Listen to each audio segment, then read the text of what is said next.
So President Trump this morning is sending Democrats into chaos because he has exposed a potential scandal. It's called AutoPen, where President Biden was unaware of the preemptive pardons he issued to the January Select Committee. Let's hear more details on what an AutoPen actually is. Mills, I think a lot of people saying, wait, what's an AutoPen? So explain that. And also, is there any evidence that President Biden was heavily relying on one? Yeah, Mark, I've said the word AutoPen more times today than I ever have. An AutoPen is a device that replicates someone's signature, something that celebrities often use to sign autographs for fans, and it provides an identical signature every single time. So think of like a stamp. It's common knowledge that presidents use the device too. Harry Truman, believed to be the first U.S. president to do so almost 100 years ago. But the White House doesn't exactly broadcast that they're doing it for obvious reasons. The issue here, according to President Trump, is how much his predecessor was allegedly relying on it. All right, so number one, it's normal that this was taking place, the AutoPen situation. Let me explain why. When I served in the military, it's normal for a commander to have a signature stamp. Why? Because the commander has meetings to get to, decisions to make. He's not going to sit there and sign 1,000 pages, okay? However, which brings me to point number two, which is where President Trump is going with this.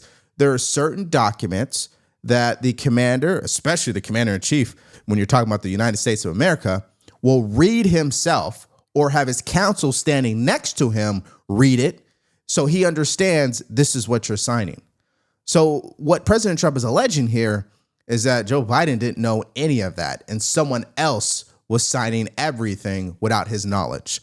Let's continue. And overnight, the president upping the ante, posting that the pardons signed by President Biden are, quote, hereby declared void, vacant, and of no further force or effect because of the fact that they were done by AutoPen. In other words, Joe Biden did not sign them. He continues, those on the Unselect Committee, referring to the House committee that investigated January 6th, should, quote, fully understand that they are subject to investigation at the highest level. The fact is, they were probably responsible for the documents that were signed on their behalf without knowledge or consent. This claim originated from the Heritage Foundation's oversight project. They highlighted signatures from pardons the president signed, including those for Anthony Fauci, Mark Milley, and the January 6th committee. They allege the signatures are identical, suggesting the use of an AutoPen. They contrasted those signatures with the one announcing Biden's withdrawal from the 2024 presidential race, which they say is noticeably different. So again, the issue is not that the AutoPen was used and that the signature is the same.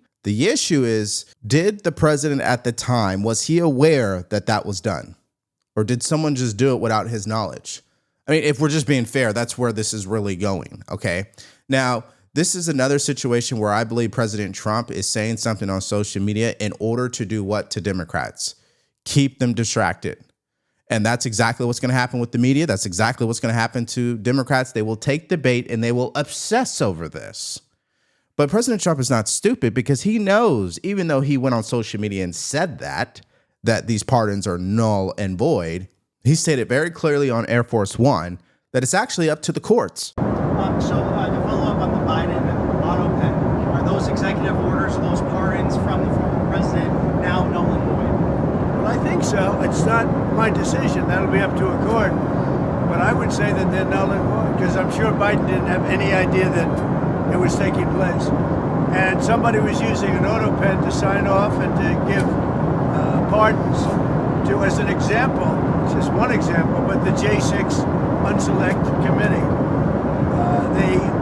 They gave pardons with an AutoPen. I don't think Biden knew anything about it.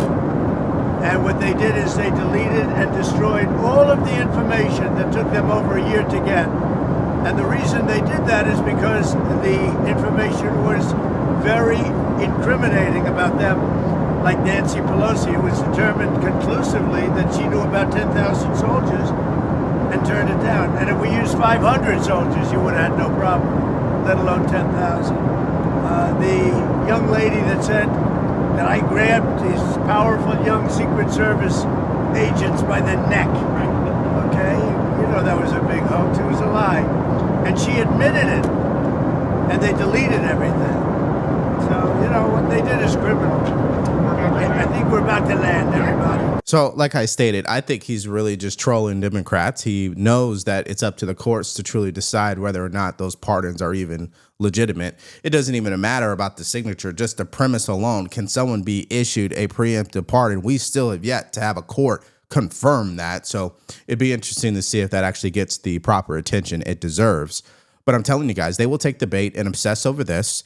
And yes, I have another example. Here is Adam Kinzinger saying this to the president. So I just saw that Trump is like threatening the January 6th committee again. Listen, this dude knows, he knows that this is like the thing that embarrasses him. He won't admit it embarrasses him because he's trying to like pretend like he didn't do anything.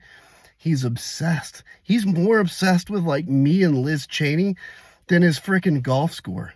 Hey, Trump, bring it on, dude.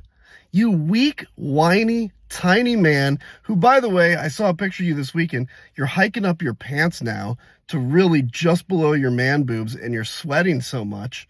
Like, looking pretty bad there. But bring it, man.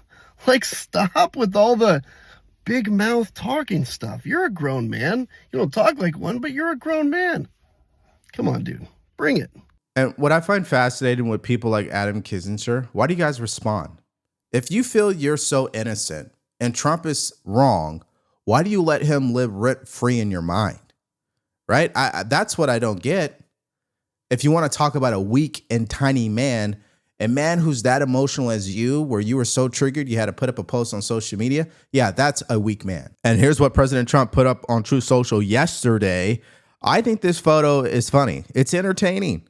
It's a joke at best. It's not really that serious.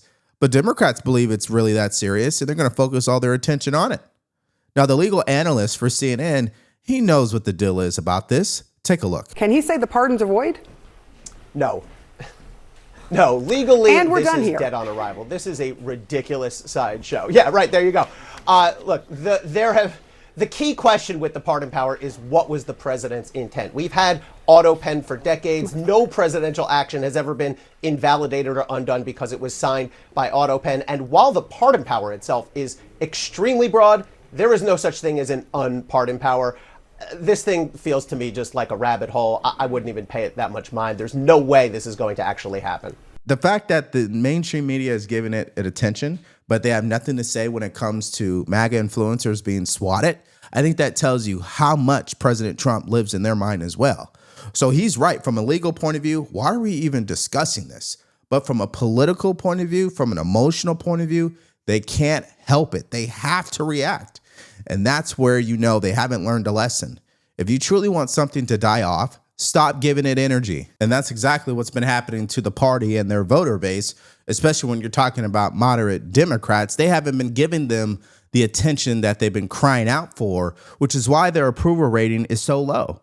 And this morning, CNN continued to pile on. Listen to this. Yeah, what about congressional Democrats specifically? You think these numbers are low. How about this one? Holy Toledo. Voters' views of the Democrats in Congress among all voters disapprove, 68%.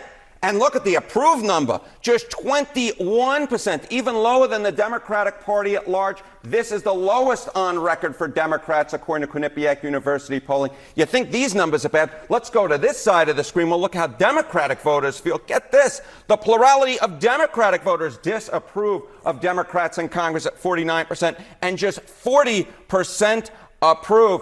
Horrible, horrible, horrible. Oh, my goodness gracious, you just can't get worse than these numbers. And this is the number right here really driving all of this. If Democratic voters have turned on Democrats in Congress and the Democratic Party, that's what puts the numbers at historic lows. So I suppose when 49% of your own party disapproves of you, I mean, Donald Trump is the least of your worries. But again, that's not how they see that. They are blaming it on facts and information. They believe not only their voter base, but America in general, they just don't have the right information. Hear it for yourself. Tell you, James Carville, who said the Democrats should stay silent, may be partially right, but where he's wrong is you have to have a fact checker.